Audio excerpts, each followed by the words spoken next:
Hello there, my name is John and I am a nobody.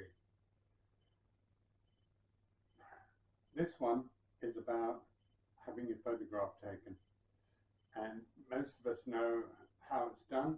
You stand on the left, or you stand on the right, or you stand in the middle. But I was given some tips by a musical legend on this one, which I'd like to share with you. Now, when I was growing up, I was very impressed by two records. One was a blues record, which changed my life forever because I fell in love with the blues.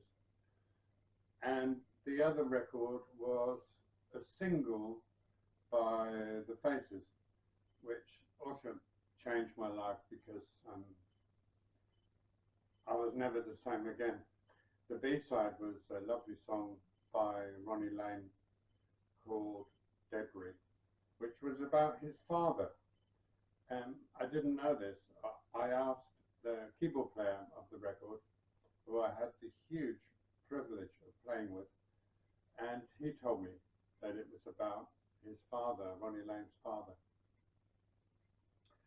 So there I was, having my picture taken before I'd met the keyboard player, who was the wonderful Ian McClagan, and I seemed to be getting on with the photo thing okay, standing on what I later found out was the correct side.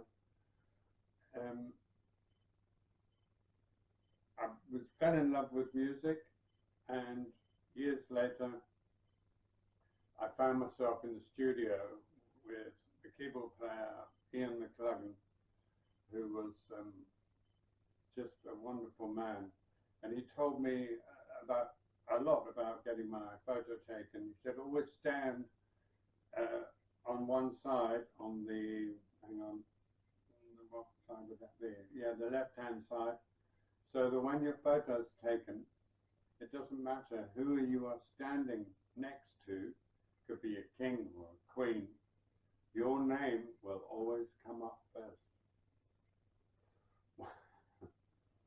So I followed that advice.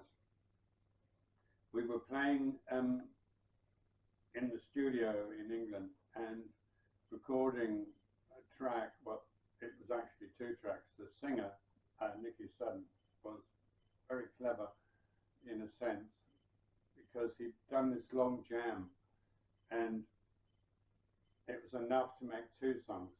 Now, he was only paying Ian McClagan per song, so he thought he'd, get two songs out of it, which he did. He was hoping that Ian McClagan wouldn't notice, but of course he did. Ian McClagan is sadly no longer with us. I say sadly, but wow, I don't really mean that. I mean, he was a lovely man, but what a fantastic life he had. He'd been through the swinging 60s. He'd been not only in one, amazing, influential band, but in two. And he'd got to play with his heroes, a lot of them. He later played with Billy Bragg, and I'll be doing a story on that too.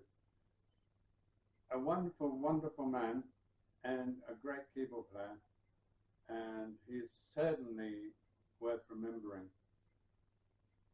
What a fantastic life he had, When he passed on, he was surrounded by his family who loved him and children who loved him. It was very hard not to love him because he was such a nice man. So this one is for you, Ian. You take care of yourself, and thanks very much for the tips. Thanks that I got to play with one of my heroes, and you take care of yourself now and all those you love, and I hope to see you in the next short clip. Okay, bye for now, and Tchaikovsky.